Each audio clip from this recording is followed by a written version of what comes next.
ready to build resiliency, create a healthy lifestyle, and overcome adversity with a warrior mindset. This is Define the Fight with Mariah Prussia. Hey everyone, welcome on this fine Monday morning. We were in the 90s, dropped to the 40s. Let's just go with some big bangs here. But that's all right. Today, we are coming in with an individual I was very fortunate to meet downtown in Fargo who is clearly leading from a heart-centered space. And it's fun to watch individuals when they have passion and purpose going into what they provide within the world today. And Bob Dalton is an entrepreneur. He is a keynote speaker, community builder on a mission to restore human connection, which is very proven in a community in the digital age. He is the founder of Sackcloth Ashes, a nationally recognized social enterprise that has donated hundreds of thousands of blankets to homeless shelters across the United States with a one-for-one model. He was recognized as Forbes Changemaker and CNN Champion of Change. He has also traveled over 50 cities, interviewing grassroots leaders and discovering a critical need, local micro-communities and pro-social clubs that lack a digital space to communicate and be discovered. With his latest venture, LOCL, he's addressing that need, building a platform that connects people to nearby communities and events, using technology to bring us back together. Bob, bringing community back together through technology, I am so glad that you have created a new space for people to engage, which is going to be a healthy place, because I know you're going to monitor so much better than what we have in social media today. So first and foremost, thank you so much for joining me on Define the Fight today. Yeah, thanks for having me. So Bob, let's talk first about Sackcloth Ashes. I know that you clearly have a personal story that is wrapped around the creation. So I know it leads with your mom, so clearly very near and dear to your heart. So let's talk about how you founded and created that mission with Sackcloth Ashes. Yeah, I was 24 years old back in 2013, and my mom went through a series of events where she found herself on the streets. And in the process of trying to start her life over after a couple huge waves of circumstances, she ended up in that situation, and it changed my whole paradigm about homelessness. I was the guy that would drive by people on the street and wonder why they wouldn't just walk into a McDonald's and apply for a job. And when she ended up in that situation, it changed me, because she's the hardest working woman that I know. And she's waitressed and managed restaurants most of her life to raise my sister and I by herself. And so when she found herself in that situation, it inspired me to do something about the issue. And I started calling homeless shelters in my area to see what they needed. And they said blankets. So I started a blanket company, buying a sewing machine and a roll of fabric from Joann's, started selling blankets out of my trunk. And the concept was, every blanket that I sell, I'll donate a blanket to a homeless shelter. And that's how I got Sackcloth Ashes off the ground. Which is crazy, because what most people, when you're telling a story, people are like, oh, well, it just happened. It was great. Everything was just smooth sailing. When we all know as entrepreneurs, you literally get gravel in your backside when you start, because you're going to have some smooth spots, but you're also going to have some rough spots. So what did you find with starting? What were some of the struggle points initially? Yeah, I mean, I had no idea how to even start a business, let alone sell blankets. And so I just did what made logical sense at the time, which was to get blankets made from a local seamstress and put blankets in my trunk and start driving up and down the Oregon coast, walking into mom and pop shops and asking them if they wanted to buy blankets. And for every blanket that they purchased, I would donate a blanket to their local homeless shelter. I got denied by probably 9 out of 10 shops. And we had 2 huge breaks early on. One of the shops I walked into was Anthropology, completely naive on how the process worked, and asked them if they wanted to buy blankets. And I left a blanket in one of my business cards with them. And it just so happened that the corporate Anthro team came through that week, saw my blanket, and emailed me and said they wanted 8,000 blankets. And so that was in the first month, and was really the first time that I thought, wow, this could actually work. And then the second big break that we had is about 5 months after we launched. I got an email from Instagram, and they said, hey, we love what you're doing. We would love to feature you on Instagram's Instagram account. And at the time they had 42 million followers, and they posted about us and it blew us up. So we had a couple huge breaks early on, and it came through kind of this naive, hustle that ended up leading to some amazing opportunities to help get the brand off the ground. I'm a firm believer in divine intervention. I believe that everything happens when it's on God's plan, and he clearly saw the need, and you were the facet that he chose to help guide that mission. Now, you spoke about having one seamstress, and your first order was 8,000. Either she's really, really good, or you end up finding some other individuals to help with the mission. So how did you guys fulfill an order so large, and then what was the process of that? Yeah, the short answer is we didn't. She is really good, but we were only able to fulfill about 800 of the 8,000 blankets, which to us was still a huge win. So Anthro put the blankets in some of their shops and then sold them online.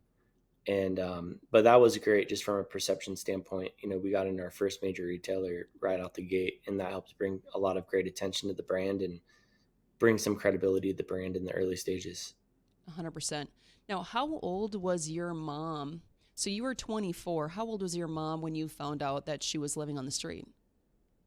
Yeah, she was like early 50s.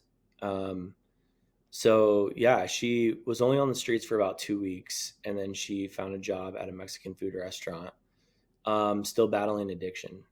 Addiction was one of the things that kind of led to her spiral, and yeah, she just became a hardcore alcoholic. And for many years, even after I launched Sackcloth, for 4 years, I helped get her into a few rehabs, which she would come out and relapse. And so it wasn't until year 4 that I was doing a blanket drop where we visited homeless shelters and passed out blankets. And one of the shelters that I went to was a women's program up in Portland, Oregon.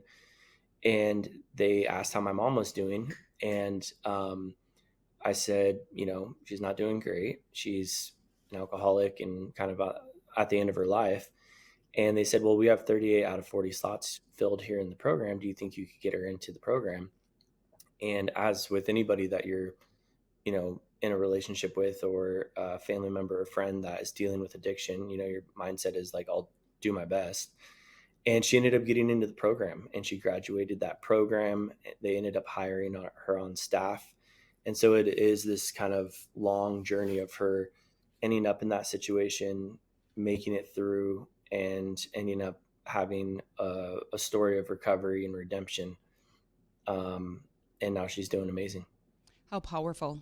Like, again, when we look at different questions, and all it takes is one person to ask the right question. So for you going into that shelter, and then they asked how your mom was, and it led to the fact of, okay, all of these doors might be closed, especially when you were talking about just walking into businesses. Hey, this is what I'm doing. 9 times out of 10, you're getting a no. But the fact that this door opened right when it did, and your mom was willing to accept and also recognize, okay, I need help, that she took that step forward, and God guided her the rest of the way. I think that's awesome. That's absolutely amazing, Bob, that everything is aligning. Yeah. I mean, I truly got to a point where I had grieved her death and became pretty hopeless in that somebody with that big of an addiction problem, there's probably very little hope for them. And so this redemptive story of my mom really changed me personally. And it also has been a powerful message to speak out to everybody that is dealing with their own addiction, or dealing with a family member or friend that's going through addiction, that there is hope. That I didn't believe that until this situation happened. And now my mom is doing really well. She's healthy, and she's working full time at a detox facility, and helping people in their recovery journeys. And so it's definitely possible. And, I think a lot of people that are feeling like they're at the end of their rope and they don't know what to do, that I really believe in redemption and recovery. I wholeheartedly agree. We're going to go into a quick break, but listening to that message is a lot of individuals right now feel hopeless. The key is to recognize there's always hope and aligning with individuals that are willing to lend a hand. So keep your faith is the key thing that I can say right now. And we're going to be back here shortly with Bob on Define the Fight. Hey, welcome back to Define the Fight. We are here with Bob Dalton. And what a very impactful story. And I think a lot of individuals in today's day and age are working through and navigating different ways to either A, support another individual, or working on finding and getting into the trenches of themselves to step into a new light, whatever that looks like within your world. You know, Bob, with starting Sackcloth and Ashes as your first business, I'm really curious for you. Have you always had that entrepreneur, the entrepreneur mind, or what drives you as a business person, as a man, as an individual who, to me, from the first time and the only time meeting you, definitely leads with light and with love. So what is your driving force? Yeah, I grew up in an organization called Young Life. It's a Christian organization, and my life changed when I was a sophomore in high school. I gave my life to Christ and really got to learn about a life of service and loving people. And so from an early stage, I wanted to dedicate the rest of my life to service of others. When I graduated high school, I actually started a Young Life ministry up in the middle of Oregon. And so at 19 years old, I got to learn how to form a team, build a committee, call people on a mission bigger than themselves to love their community. And so that was the first entrepreneurial experience that I got to be a part of, was helping mobilize people for the good of the community. And so when I started Sackcloth and Ashes, and as crazy as it was to buy a sewing machine and a roll of fabric and sell blankets out of my trunk, that wasn't unfamiliar to me at that time. I had already been a part of starting something with absolutely nothing and having to rely on each step of the way being provided for and receiving guidance on kind of what to do next, and walking in faith. And so that was a big part of my entrepreneurial start, was being a part of Young Life and then starting Sackcloth and kind of figuring that out as I go. And the whole journey has been a learning experience, and still going through that today, 11 years into the business. Which is amazing. And how many different homeless shelters do you keep track of? Clearly there's a tracking, but how many different shelters have been provided for through your guys' mission of the one-to-one model? Yeah, we've provided blankets to almost every shelter in the U.S. at this point. We got our database early on from an organization called AGRM, Association of Rescue Gospel Missions, had identified a lot of homeless shelters in their network. And so we kind of leaned on that in the early stages and then continued to build off that over the years. But it's about 500 to 600. For looking back now, you had spoke about, young life in the ministry and giving your life to God or to faith at a very, very young age. How instrumental has that been for you, and how do you feel like it would be different if you wouldn't have chosen that path? Yeah, I don't know how it would be different, but I do know that I attribute a lot of who I've become because of somebody taking me under their wing and mentoring me, and speaking things over me. Like, I came to my Young Life leader, his name's Todd, and he took me out to coffee, and I'm like, I really want to be a leader, a Young Life leader. And he said, you already are. So he was the first person to ever call me a leader. He was also the first person to ever give me an opportunity to speak on stage in front of a group of people, which since then I've fallen in love with the art and the craft of crafting a message and delivering it on stages. And so, I am very much who I am today because of the men that were in my life who took me under their wing, mentored me, and supported me and helped raise me up as a leader. I think it's powerful that you said, too, the fact that he called you a leader, and sometimes individuals don't look at themselves as a leader. You look at individuals on a certain platform. Well, that's a leader. I want to be like them. And I think what's most important is that we all can lead in different facets and in different ways. And, the reality is you have to start the climb somewhere. You're not all of a sudden standing on the last rung of the ladder. You have to start by stepping on the first one. And each step that you take within your life, you establish more strength, different lessons that help you lead from a more centered space because you've got that experience. But, talking from a young age to youth, I think that's really what is missing or is needed even more is the fact of that mentorship.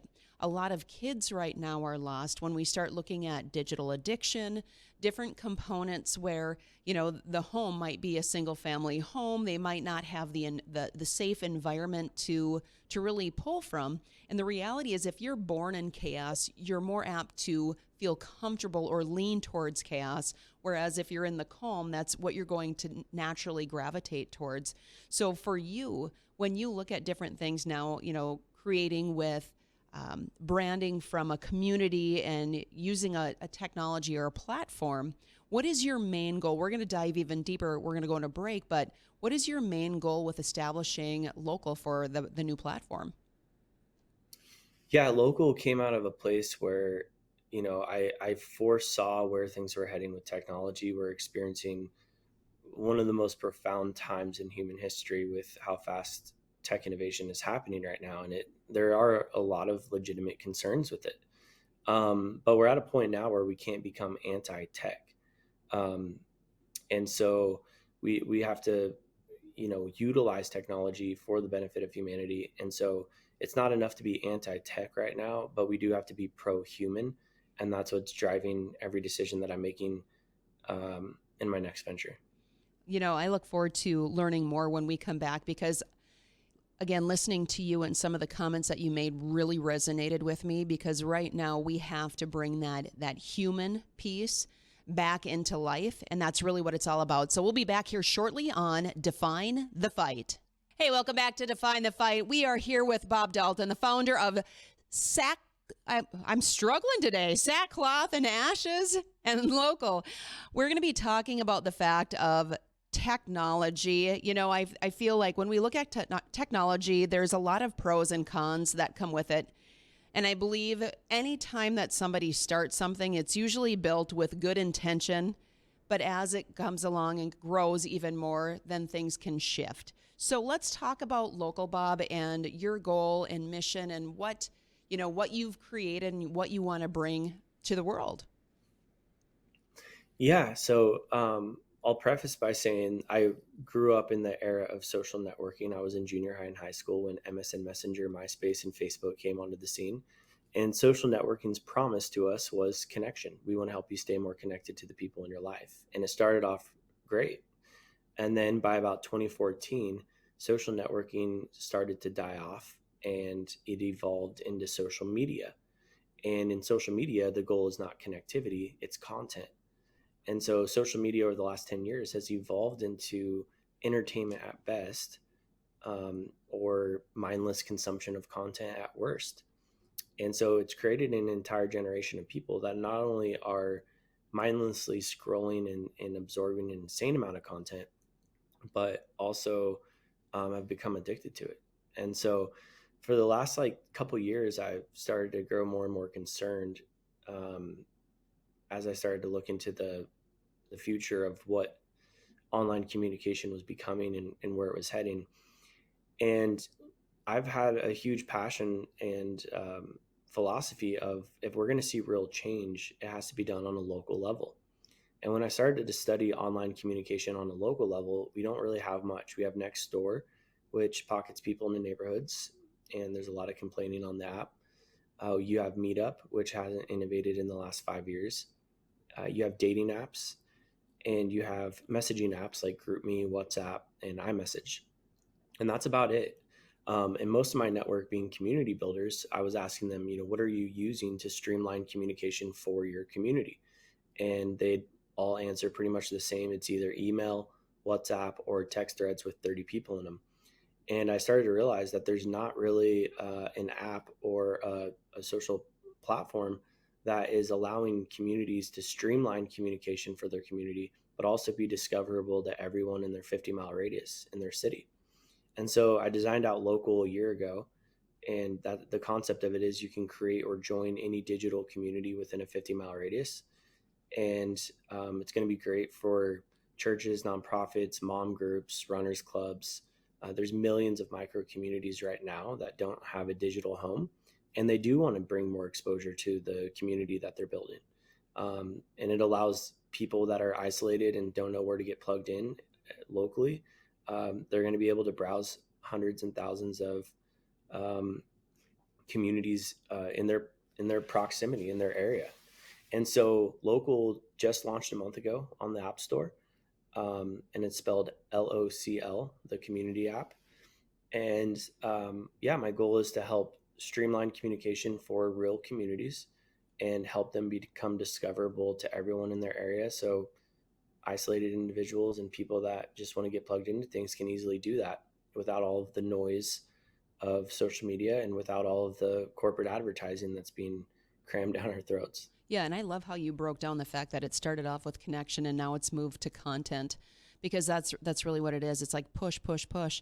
And what I've found too is on social media, if I'm on social media too long, it instantly impacts me physically, whether it's a headache, whatever those different components are. And I don't think individuals that are as aware in regards to their body on why am I feeling this way, it's huge. So I love the fact that you're shifting more towards this. Let's connect and actually learn more about how we can help one another from a local level. So when you look at the 50-mile radius, so individuals will be able to also seek and look in other areas as well, right? So they're not just locked into that 50 miles. Is that correct?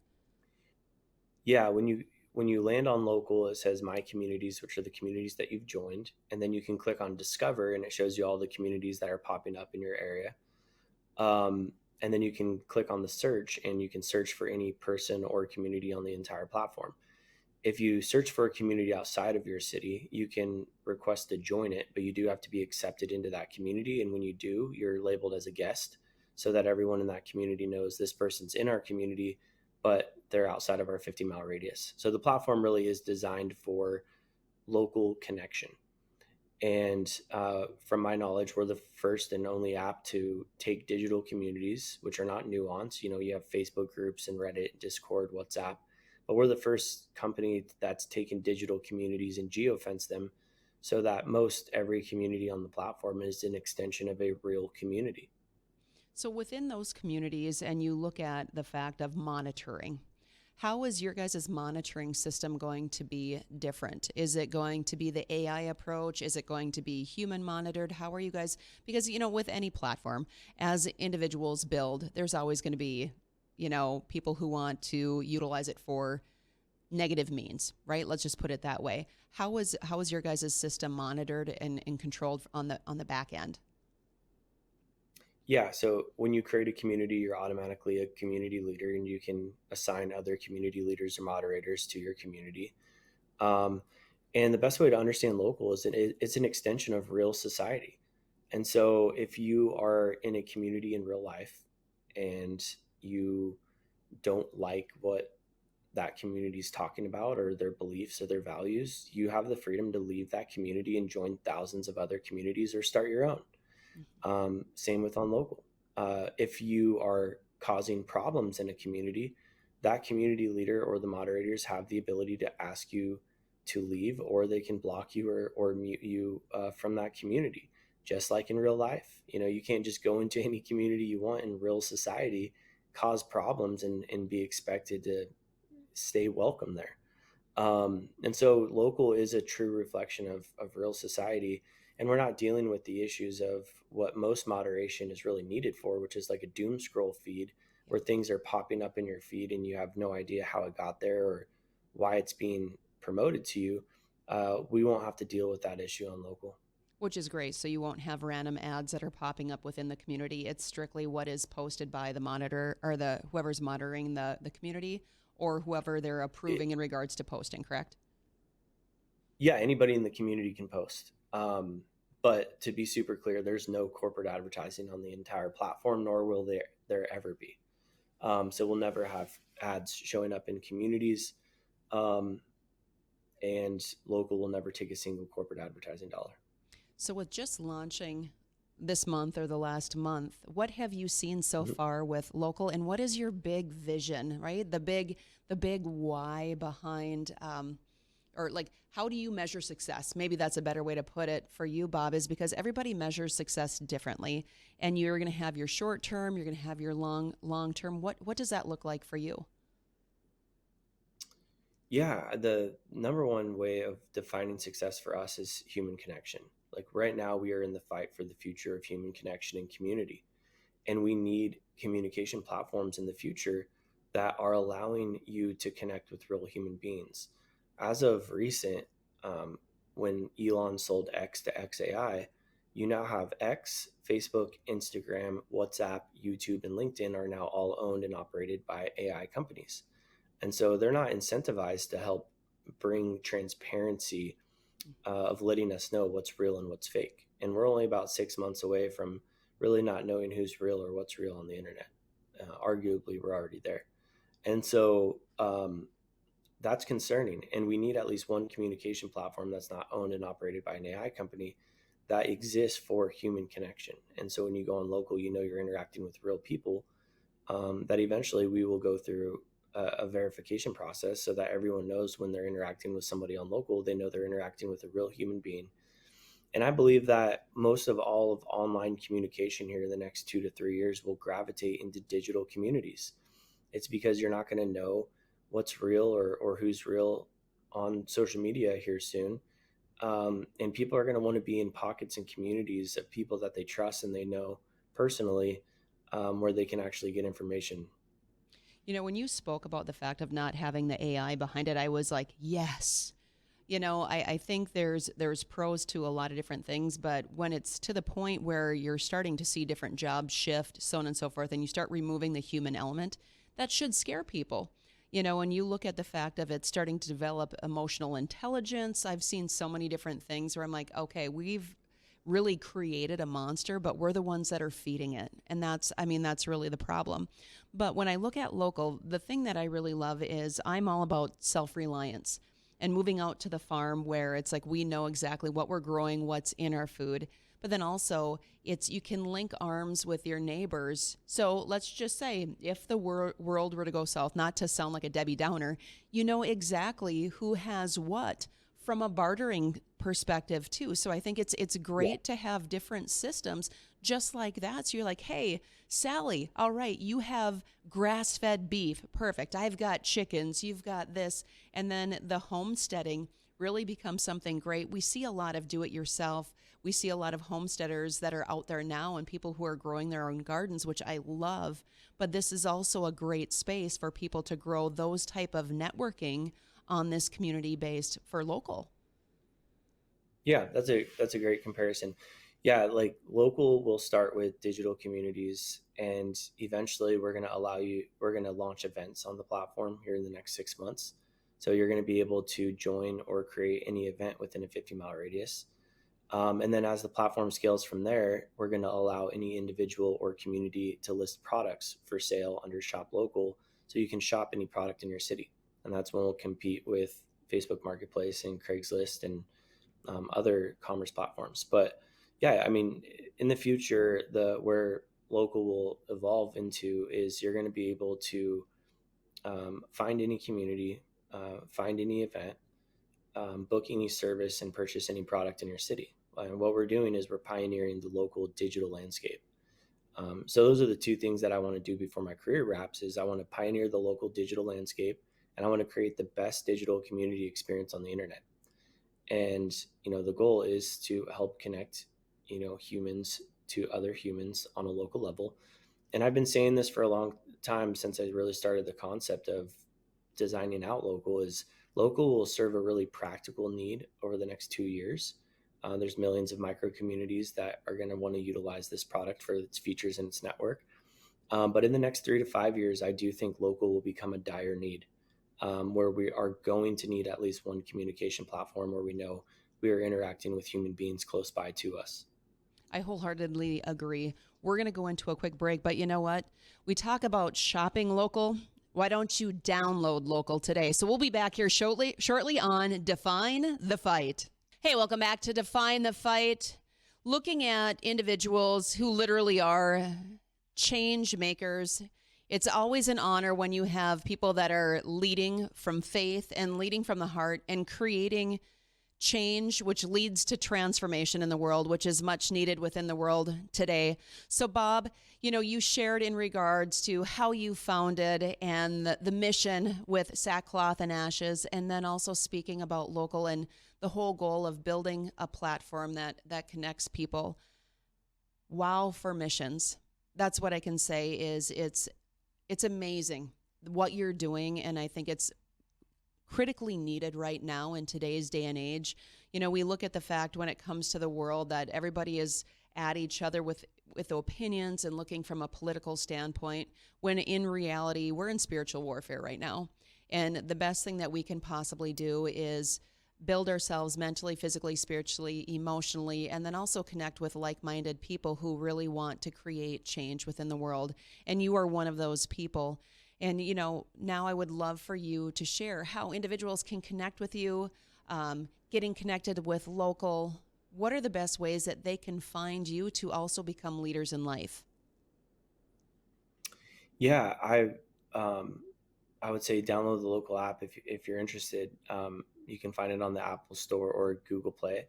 And like I mentioned, we launched about a month ago, and so we're doing some huge pushes coming up, so the app will be significantly different over here even in the next 2 weeks. We're going to be making our public announcement for the first time on June 3rd is the target date.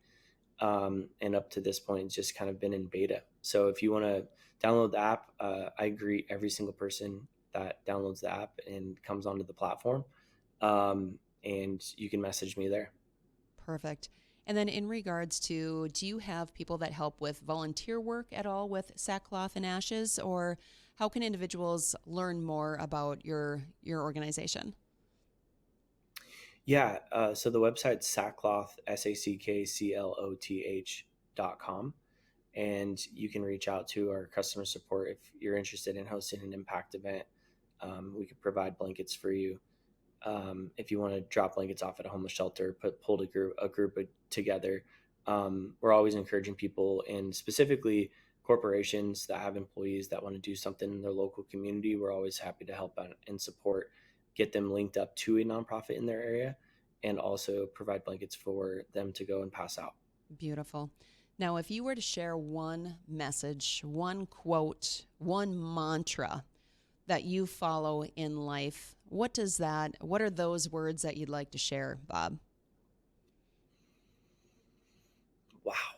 Powerful, right? I'll give you a second or two to sit and ponder on that, because everybody has something, right? Whether it is a Bible verse, whether it's a quote. For me, my mantra is define the fight. So until you define the fight, how do you expect to win the fight?